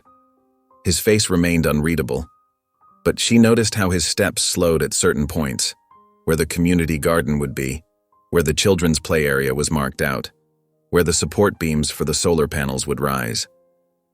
The site supervisor approached Greg hesitantly, clipboard in hand, but Greg waved him off with a slight gesture. He continued his silent inspection, pausing occasionally to study the marker stakes and foundation lines. Maya recognized his expression. It was the same one he wore when analyzing acquisition targets or reviewing development proposals. He was reading the story this building would tell, piece by piece. Greg's path eventually led him to one of the partially framed units. The wooden skeleton of walls and doorways stood exposed to the sky, lumber fresh and raw in the morning light. Maya watched as he ducked under a beam and stepped inside what would become someone's living room. After a moment's hesitation, she followed. Her boots crunched softly on scattered sawdust as she entered the unit. Greg stood in what would become the main living space, his hand resting on the rough-hewn doorframe. His fingers traced the grain of the wood slowly, almost absently, as his gaze moved around the room. Then his eyes fell on the blueprint taped to the wall. It was one of Daniel's original drawings, a concept sketch for communal living spaces that prioritized natural light and shared areas while maintaining privacy. At the bottom was Daniel's signature stamp, and beneath it, Maya had added her own initials in careful strokes. Maya stepped fully into the room, bracing herself for whatever would come next. Anger, accusations, or worse, that cold dismissal she'd known so many times before. But Greg's voice, when it came, was surprisingly soft. "You took my brother's ghost," he said, still looking at the blueprint, "and gave it a front door." The words hung in the unfinished space between them, shifting something in the air that Maya couldn't quite name. She watched as Greg's hand fell from the doorframe, noticed how his shoulders seemed to carry a different weight now. Without another word, Greg turned and walked back outside. Maya followed as he made his way through the rest of the site. They moved in silence, past the marked foundations, the stacked materials, the carefully planned spaces that would soon rise from empty ground. Workers resumed their tasks cautiously around them, the normal sounds of construction gradually returning to fill the air. Greg paused at several points to examine specific features. The wide hallways designed for safety, the abundant windows, the thoughtfully positioned community spaces. Maya could see him registering each detail, understanding their purpose. He'd taught her how to read buildings this way, after all, how to see the story in every angle and intersection. They completed their circuit of the site as the sun reached its peak overhead. Greg stopped at the edge of the property where he'd first appeared, turning to face Maya fully for the first time since his arrival. "You used everything I taught you," he said, "to undo me." Maya met his gaze steadily. In his eyes, she saw not anger, but something more complex. Recognition, perhaps, or resignation. Maybe even a hint of pride, though she might have imagined that. "No," she replied, her voice clear and firm. "I used what you gave me, to build what you couldn't." Greg absorbed her words in silence. The construction sounds continued around them. Hammers striking nails, saws cutting through wood, the steady beep of vehicles backing up. All the ordinary noises of something new being built. This time Greg didn't storm away in anger. He stood there for a moment longer, looking at Maya with an expression she'd never seen before. Then he turned and walked to his waiting car, his steps measured and deliberate, leaving footprints in the dust of what was no longer his to control. Maya sat at her desk in the small office she'd set up near the construction site, reviewing contractor estimates and timeline projections. The late afternoon sun slanted through the windows, casting long shadows across her workspace. A knock at the door interrupted her concentration. "Package for you, Ms. Thompson," said the courier, holding out a thick manila envelope. Maya took it, noticing the return address from Greg's law firm immediately. Her heart rate quickened as she signed for it. Once alone, she stared at the envelope for several long moments before finally opening it. Inside, she found a stack of crisp legal documents, their fresh ink stark against the white paper. Her eyes scanned the first page, then widened in disbelief. She read it again, slower this time, making sure she understood every word. They were transfer documents, complete and official, giving her full controlling interest in the Daniel Vance initiative. Every property, every asset, every element of the project would be entirely under her control. No strings attached, no hidden clauses. Maya's hands trembled slightly as she turned to the last page. There, at the bottom, was Greg's signature, bold and clear, dated 3 days ago. Next to it was an empty space waiting for her own signature. She spread the papers across her desk, checking each page methodically. Everything was in order. Greg had even included additional documentation transferring several adjacent properties she hadn't even known about, parcels of land that would perfectly complement her existing plans. The afternoon light continued to fade as Maya sat there trying to process what this meant. Finally, she reached for her phone. Her finger hovered over Greg's contact information for several seconds before she pressed it. He answered on the second ring. "Maya." His voice was calm, lacking the usual edge of authority she'd grown so accustomed to over the years. "I received the papers," she said, trying to keep her own voice steady. "Good." A pause. "Everything should be in order." "Why?" The question came out before she could stop it. She heard him take a deep breath on the other end of the line. When he spoke again, his words carried the weight of long consideration. "You were never just my daughter, Maya," he said quietly. "You were my consequence, and maybe my correction." Maya's grip tightened on the phone. The office had grown darker, but she made no move to turn on the lights. Traffic sounds drifted up from the street below, a distant urban lullaby she barely registered. "I don't understand," she finally managed. "I think you do," Greg replied. "Better than anyone else could." Maya looked at the papers spread across her desk, thinking of all the years, all the silence between them. "This doesn't fix everything," she said. "No," he agreed. "It doesn't. But it's not meant to fix the past. It's meant to secure the future. Your future. The one you've already started building." She closed her eyes, feeling the weight of unshed tears. "Daniel's future, too." "Yes." His voice softened further.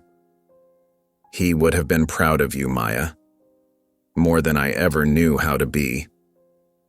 They sat in silence for several long moments, the phone line carrying nothing but the sound of shared breathing and decades of complicated history. "Thank you," Maya finally whispered. "Make it matter," Greg replied simply, and then the line went dead. Maya sat in the darkened office for a while longer, looking at the papers that represented so much more than just a legal transfer of property. Eventually, she gathered them carefully and placed them in her bag. Later that night, she made her way up to the rooftop garden of her apartment complex. It was one of her first independent projects, a design she'd carefully adapted from one of Daniel's original sketches found in his old journals. The space was alive with native plants and carefully planned seating areas, creating peaceful nooks among the greenery, where residents could find moments of solitude above the city's constant motion. She settled into one of the curved benches she'd designed specifically for this space, pulling out her worn sketchbook. The city stretched out before her, a tapestry of lights and shadows, each building a story, each street a possibility. Somewhere out there, her first major project was taking shape, no longer just a dream, but a reality under construction. Maya opened the sketchbook to a fresh page. The paper was smooth under her fingers as she took out her pen. She paused for a moment, looking out at the city. Her city now, in a way she'd never imagined possible. Slowly, deliberately, she wrote, "This place didn't feel like home, so I made one." The words looked small on the vast white page, but they carried the weight of everything. Her childhood in the marble halls of Greg's penthouse, the years of silence and studying, the secret plans and careful preparations, and now this unexpected transfer of power that felt like both an ending and a beginning. She closed the book gently and set it aside. The night air was cool against her skin as she leaned back, watching the city lights flicker below. Each window represented a story, a life, a possibility. Some of those lights now belonged to buildings she controlled, spaces she would transform. Her skyline now. The rooftop garden rustled softly in the evening breeze, leaves whispering like pages turning in an old book. Maya sat there among the plants and possibilities, feeling the weight of the signed papers in her bag, the echo of Greg's words in her mind, and the presence of Daniel's legacy in every careful design choice surrounding her. Below, the city continued its endless dance of light and shadow, unaware that its story was about to change.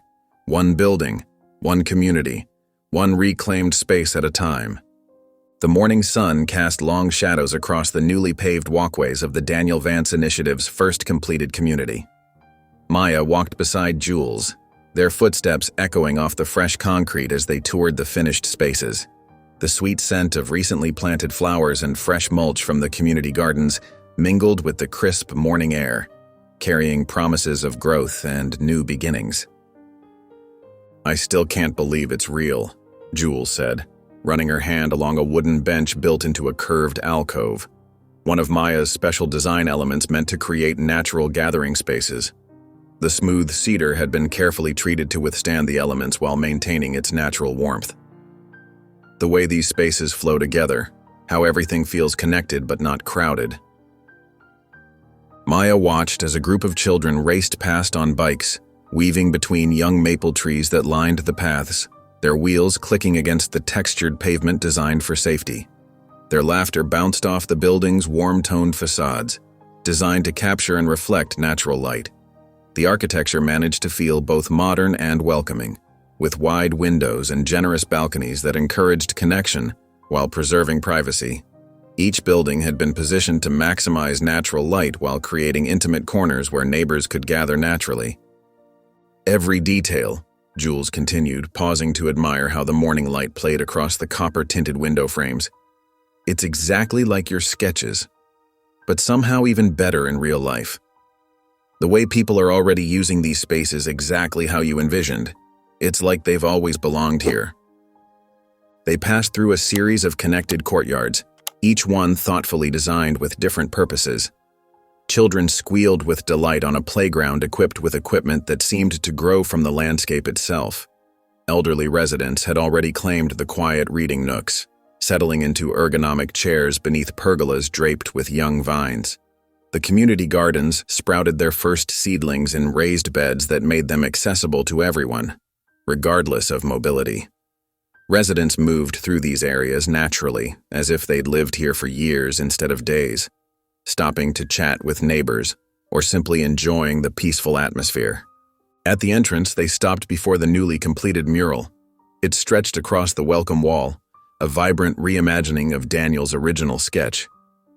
The simple lines of his initial concept had been transformed with modern colors and details, blues that spoke of hope, greens that whispered of growth, and warm earth tones that grounded the whole piece. The core vision remained intact, a place where architecture served people, not profit. Maya had worked closely with local artists to ensure every brushstroke honored Daniel's original intent while bringing it firmly into the present. "He would have loved this," Maya said quietly, studying the careful blend of past and present in the artwork. Her fingers hovered near a particular line that was pure Daniel, a gesture of welcome that seemed to reach out from the wall itself. The afternoon brought the community together for the opening celebration. Maya had insisted on keeping it simple: no formal ceremony, no press releases, no corporate sponsors. Instead, food trucks lined the central plaza, their savory aromas of sizzling meat, fresh tortillas, and spices mixing with music from local musicians who set up in small groups throughout the courtyards. The musicians had arranged themselves organically, their different styles, jazz, folk, classical, creating a perfect harmony that matched the design's blend of elements. Children darted between adults carrying paper plates piled with tacos and sliders, their faces bright with excitement and belonging. Elderly residents claimed the shaded benches, nodding along to the music while watching young families explore their new home. Groups gathered around the community fire pit, sharing stories and laughter. Others toured the rooftop gardens, already planning their plots for the coming spring. The atmosphere felt exactly as Maya had hoped: natural, joyful, lived in. A little girl, no more than 5, sprinted past Maya with uncontained giggles, her braids bouncing as she chased a floating bubble. The child's yellow dress caught the afternoon light, making her seem to glow as she ran. Maya froze, struck by the sight. For a moment, she saw herself at that age. But instead of sitting alone in a corner at the adoption gala, wearing an uncomfortable dress and trying to make herself invisible, this child was already where she belonged, already part of something whole. The contrast made Maya's heart ache and soar at the same time. The crowd shifted and parted, and Maya spotted Greg standing near the entrance. He looked different without his usual corporate armor, just a simple button-down shirt and casual jacket that made him seem more human, more like the brother Daniel had once described in his journals. Few people seemed to recognize him as he made his way through the gathering, stopping occasionally to observe different features of the design. His expression held something Maya had never seen before, a sort of wondering vulnerability. Maya found herself drifting toward the mural, seeking a moment of quiet among the celebration. She stood there, tracing Daniel's signature line work with her eyes, when she sensed Greg's presence beside her. Neither spoke at first, both studying the artwork in the warm afternoon light. The mural seemed to pulse with life, each color and line speaking of possibility and permanence.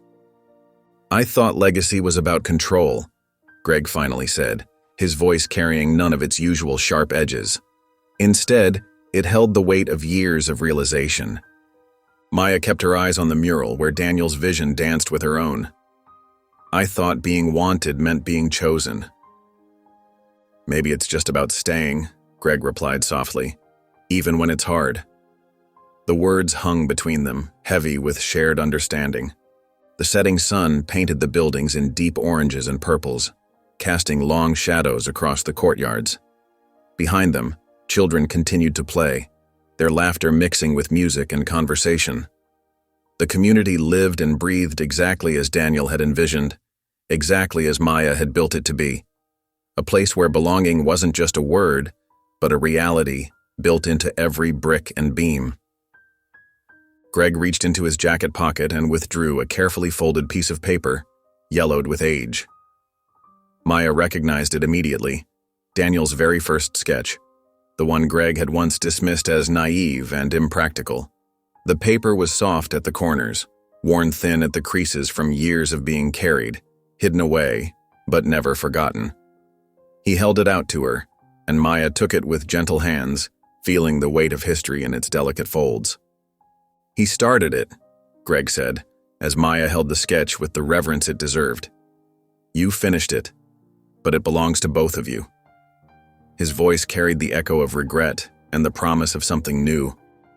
They stood there together, neither moving to embrace, neither needing to. The mural glowed in the sunset light as children played behind them, their new home already filled with the sounds of life and belonging. In the gentle evening air, past and present merged and the future stretched out before them, as solid and real as the community they'd built together. The late afternoon sun cast long shadows across the newly finished buildings of the Daniel Vance Initiative's Phase 1 development. Maya walked up the clean concrete sidewalk, a welcome basket balanced carefully in her arms. Inside were the essentials she made sure every new resident received: locally sourced groceries, cleaning supplies, basic toiletries, and a handwritten guide to the neighborhood. She approached Unit 47, the last available space in Phase 1. Through the front window, she could see movement. A young mother and her son unpacking boxes. The moving truck had just pulled away, leaving them to settle into their new beginning. Maya knocked gently on the door, adjusting the basket against her hip. The mother opened it, looking slightly overwhelmed but smiling.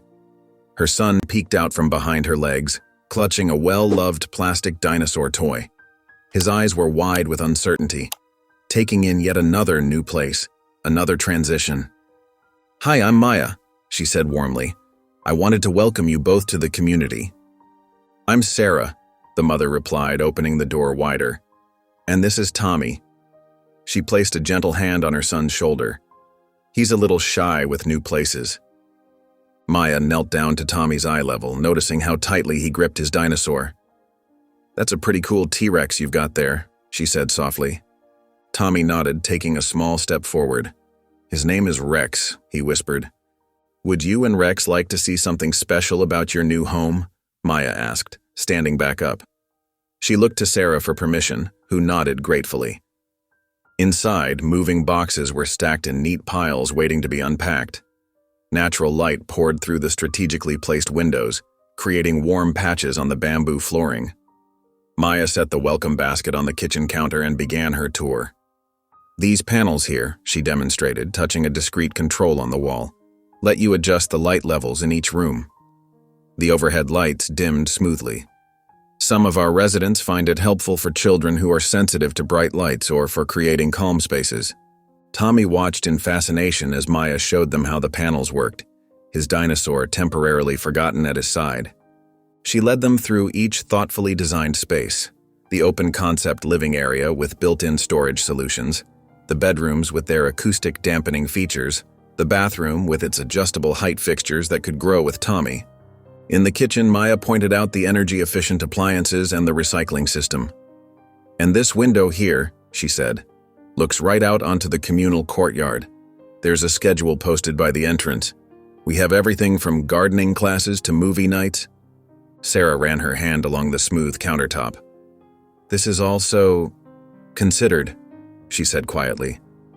"Like someone actually thought about how people live." Maya smiled, leading them to the building's shared spaces. The hallway opened to a small alcove where a wall of wooden letterboxes caught Tommy's attention. "What are those?" he asked, speaking directly to Maya for the first time. "That's our message wall," Maya explained. "Residents can leave notes for their neighbors, maybe to share extra vegetables from the garden, or invite people to a potluck or just to say hello." She showed them how each box had a small chalkboard surface for writing names. Tommy touched one of the empty boxes gently. "Can we have one?" "Of course," Maya said. "This one right here can be yours." She handed him a piece of chalk, and he carefully wrote Tommy plus Rex on the small black surface.